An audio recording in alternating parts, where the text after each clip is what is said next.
This is my first ever Bluetooth mechanical keyboard. I've been using it for about 2 weeks, and I've got a lot to say about it.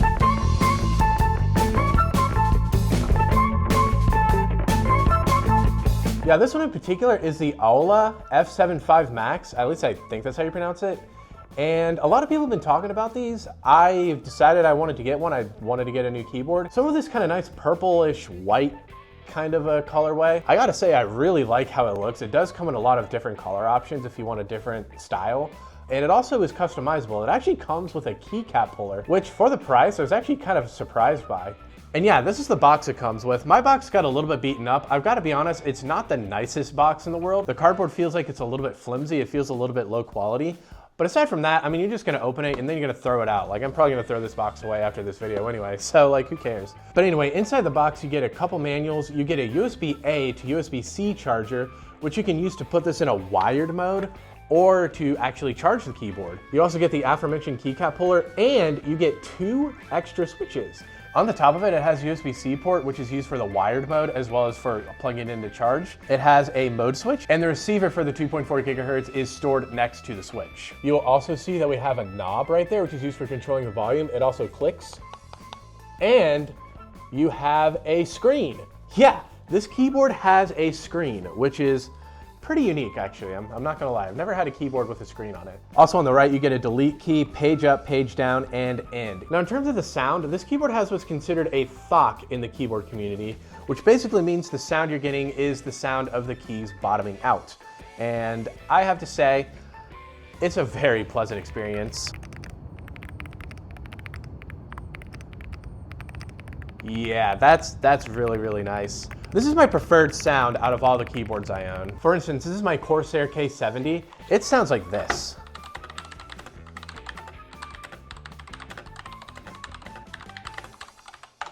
It sounds like a typewriter, honestly. Like, that's what I think that sounds like. However, this is the keyboard that I primarily use when I work from home, and I don't really mind it at home. I wouldn't really want to use this in an office environment. I think it's a little bit too loud for that. Which ironically, speaking of that, this is my first ever mechanical keyboard. This is a Razer Huntsman. I bought this originally for working from home, and then when we moved back into the office, I actually made this my office keyboard, and this thing is even more obnoxious.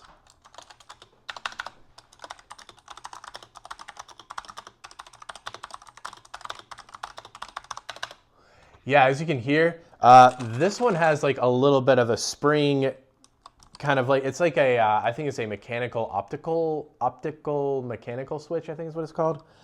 And it has a click before the key goes all the way down. So it's very loud, as you can hear. Nobody ever complained at the office. I don't know why, but yeah, I mean, if you're careful with how you type on it, it's not the worst, but I don't know. This is a good one to keep at home, I would say. Also, something inside of it's loose. Do you hear that? There's like a screw that came loose. I don't know where that is. So yeah, this one's nice because it has a nice sound, and it's one you can take around with you because it's Bluetooth. It's nice and small, as you can see. And yeah, the sound is really, really pleasant, I think. A lot of people told me that they like the way that this one sounds, and I'm sure is much preferred over my old Razer Huntsman. All right, so let me go ahead and show you some of the features of this keyboard. Now, right now the keyboard is in wired mode, which means it's basically off. It's not using its battery. If you want to turn it on, you just flip the switch on the top to either Bluetooth or to 2.4 gigahertz mode. So in this case, what I'm going to do is I'm going to take my 2.4 gigahertz receiver, and I'm actually going to plug it into an old iPhone charger. The reason why is that's going to cause this keyboard to pick it up and it'll stay on. All right, so for the majority of this, I'm going to have this in 2.4 gigahertz mode. So going ahead and flipping it to that, we get a nice little animation when it starts up, which I think is really cool. And you can see there's the, that's what the RGB looks like. It is a little hard to see when you're in bright lights or if you're outside, for example, like I was in some of my B-roll. But when it's nighttime, it's definitely much, much easier to see. The keyboard does look pretty cool. I will say this though, I'm not a big fan of the fact that the RGB doesn't shine through the key letters. I just think that helps make the keyboard a lot more visible at night. Actually, having the RGB on at night without that feature makes the keyboard a little bit harder to see, I think, in my opinion. So yeah, if you want to change your RGB setting, you hold the function key down and then you can press the backslash key. As you can see, I went to this rotating mode. You know, we got this like nice reactive one. There's a bunch of reactive ones in here, like this one. And then you got this one, which kind of shoots out like that. This one, which does a bit more of like a ripple effect. You got that one, which looks pretty cool. And yeah, you just got a bunch of neat options. There's one in here that's pretty random. This one. This is not reactive. That is just no RGB. So this is a setting you'd want to use if you are like me, like what I just said, and you think the RGB is a little bit distracting. So yeah, this turns the RGB off. You can see it's still on because the screen is on. And yeah, you just got a bunch of different modes in here that you can choose from. When you're on a mode like this, if you want to change to a more solid color, just hold function and press tab. What that basically does is it colorizes the effect. So as you can see, it's like the same wavy effect, but it's all red. And you can make it whatever color you want. There's yellow, or I guess this is more yellow, green, all that stuff. So you can filter through, and then you eventually go back to the full color version. That works on any of the effects, even this one, as you can see. Actually, that's pretty cool right there. And if you want to adjust the brightness of the RGB, I've got it set to this solid color right now so you can see it a little better. Hold function and use the up and down arrow key. So here I am lowering the brightness all the way down. When you hit the bottom or the top, you'll notice the caps lock key flashes 3 times. Now it's max brightness, as you can see. And if I go to an animated one here, like this one, you can use the left and right arrow keys to speed up and slow it down. So here I am slowing down the animation. There it is, as slow as it's going to get. And speed up the animation with the right arrow key. That's as fast as it's going to get. All right, so as far as Bluetooth is concerned, you can actually have up to 3 devices paired to this keyboard at once. To pair this thing to a Mac, for example, if you go down to your system preferences, and then you go here to Bluetooth, flip the keyboard to Bluetooth mode. As you can see right there, I'm going to hold function and 2. You'll see it's going to start searching for a computer right here, for a thing right there. And as you can see right here, the keyboard has shown up. I'm going to go ahead and hit connect. And we are now connected, as you see by that check mark there. And as you can see, I am typing using this keyboard. This keyboard will also remap itself to whatever operating system you happen to be using. Right now, I'm actually in the Windows mode. If you want to get to Windows mode, you press and hold function and W. You'll see the backlight blink white 3 times to indicate that you've changed modes. Now, what Windows mode does is these 3 buttons here specifically are mapped for Windows. So you have Control, you have Windows, and you have Alt, all right? If I want to switch this to Mac mode, I press and hold function E. Now we're in Mac mode. What Mac mode does, if you take a look at a Mac keyboard, you'll notice that the layout is a little bit different on that side. You have Control, Option, and Command. So this becomes a Control key, which it already is. This is now your Option key, and this is your Command key, aka your Windows key. Now me, I don't really use the Mac mode specifically because I'm already used to plugging my Mac into a Windows keyboard, and the Windows key is the Command key. I've just got that in my mind to when I'm using a Mac, I just mentally flip using Control versus Windows for, you know, using Windows basically as my control key. So, but if that's something that's going to matter to you, that is something you can do. And with the keycap puller, you can actually pull these keys out and rearrange them so they are properly arranged. It didn't come with a command key though. That'd be a nice touch if they gave you a command key, since they went out of their way to give you a Mac mode. If you pair this to an Android phone, you can hold function Q. I don't know what Android mode does, but this is now programmed to work for an Android phone. And that's about it for the different modes. I'm gonna go and put this back into Windows mode because that's my preferred mode to use it in. There's some functions on here that only work with Windows, actually. I've tried using this with my Mac and it doesn't seem to work correctly. For example, you have your end key, but end doesn't really seem to do anything on a Mac. And if you hold function end, that becomes your home key. If that's something that you depend on for, you know, whatever you do for work, that's how you get through both of those, at least on Windows. On Mac, if you want to actually use the end key and the home key, you have to hold shift. That actually allows you to select from your cursor all the way to the end of the line, or from your cursor all the way to the beginning of the line. There is one feature on here that's super duper strange to me. If you hold function and press Windows, you'll notice that the Windows key turns white. This actually makes the Windows key completely unresponsive. You have disabled the Windows key. Now, why you would do this, I don't exactly know. Maybe you plug it into a system that doesn't have the Windows button. I'm not really sure. I don't know why you would actually do this. I once turned my keyboard on and this was somehow set up. My Windows key was disabled and I thought my keyboard had already started malfunctioning because the light is glowing white. So it kind of looked like to me maybe that RGB light was malfunctioning. And of course, then my key wasn't working. So I was thinking my keyboard was actually broken. Luckily, I decided to press and hold function and press Windows, which re-enabled it and gave me my Windows key back. Because I do use my Windows key. I think I like the idea of having the Windows key open start menu on a Windows computer. And finally, there's one other thing I want to show you. So like I said, the volume knob here is super useful for adjusting your volume if you're on a Teams meeting and somebody has their mic like way too sensitive. You can quickly turn that down. That's super duper nice. You can also press it, like click it.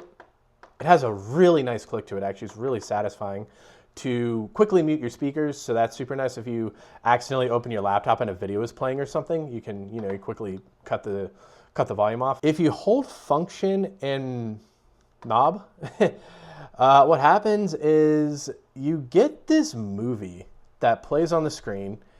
And you can do various settings on the screen using the knob. You see you have options such as system, which I guess you can go through and do various things, Windows, Mac, iOS, Android. You have your effects, so that's how you change your RGB, your color, which is spelled like the Brits spell it.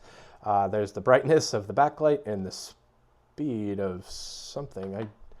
I don't know. Oh, that's probably effect speed. Yep, that's effect speeds. As you can see, this F12 key is now going a lot slower, and now it's going a lot faster. So yeah, that's effect speed. There's the volume, language, all that jazz. It's kind of weird. I'm not a big fan of controlling it like this. I find it to be a little bit finicky. As you can see, I just set it to Android mode, even though I was trying to go back to Windows mode. I don't know. I prefer to just use the buttons, but it is an option, and you can actually go back to your clock right there. Actually, while we're up close on the screen here, you can see that the time is showing. The time is actually wrong. If you look at my watch, it's 9:10 basically. That is showing 13:31, which is 1:31 in the afternoon.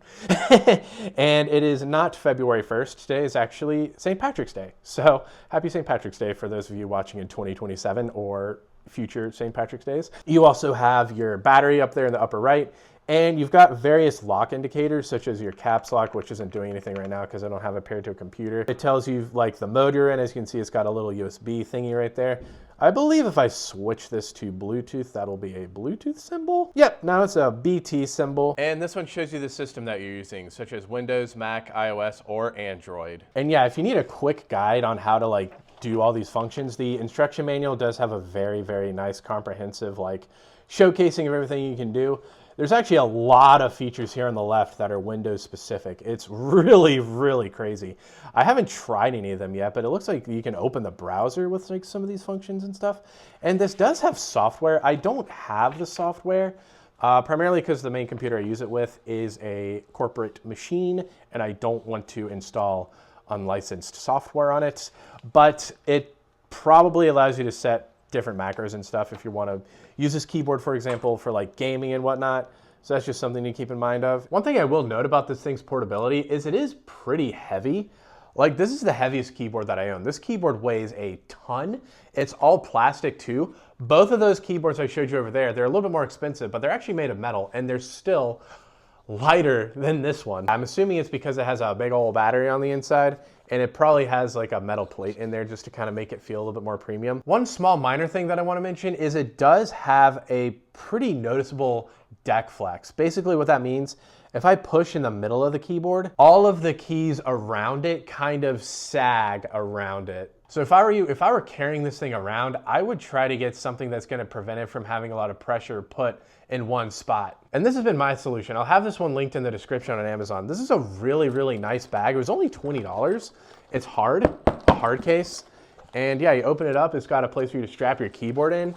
And up here, I actually store the accessories it came with. So like I've got the cable. I have the switches in there for right now. I don't know if I'll keep those in there, but I don't really have anywhere else to put them. And yeah, I keep the key switch puller as well. But like, as you can see on the inside, it's got this really, really nice, like felt kind of a thing going on.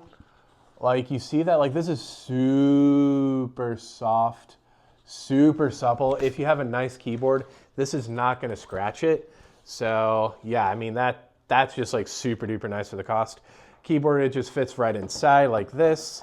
And if you want, you can strap it in. I've kind of stopped strapping it in just because it is a little bit of a pain. But then yeah, you can go and turn the keyboard off and yeah, just close it up. And yeah, there you go. You've got a really nice package here. You can carry it like this. It's got nice handles. Or if you're like me, I've just been slotting into my work backpack. This is the backpack that I have for work. It has this section right here, which is already open. I don't know why it has this. It allows the backpack to fold flat like that, but there's no real benefit to that because there's no pockets or anything. So I'm not really sure what that's all about. This is my backpack fully loaded out. It just fits in here nice and neatly. It makes the backpack bulge a little bit, and the backpack is a lot heavier now than what I'm used to, but it does work. It actually, you know, it's not that bad. I mean, yeah, that's just what it looks like. So basically what I'm saying is like that solution will actually work in a backpack like this one. And then yeah, you just pull it out like that, set it down, unzip it, open it up. Sometimes it might be upside down, just you know, take it out. There you go. Set it up to the side. And there you go. And yeah, overall, I have to say, I really like this keyboard. And I haven't even told you guys how much it costs yet. This keyboard only costs $63 on Amazon, at least as of, you know, St. Patrick's Day 2026. Yeah, that's a really good deal, I would say. This has such a nice premium feel and sound to it. It's actually the cheapest keyboard I own. All those other two keyboards cost like almost double what this one costs, and I prefer this one to them the most. Like I say, this one is the one that I typically use on the go, so I don't get to use it all that often. But occasionally I will actually, while I'm working from home, swap out the Corsair for this one just because I love typing on this thing so much. If I want to write a long email, I'd much rather type on this one than the Corsair, for example. It just feels better. The keys feel more solid. The sound is better. I don't know. I love it. So yeah, I've been really, really happy with my experience. I definitely recommend picking one of these up if you're looking for a new keyboard. Why not? You know, I mean, seriously, for this price, it's pretty good. That's all. Thank you so very much for watching this video, and adios.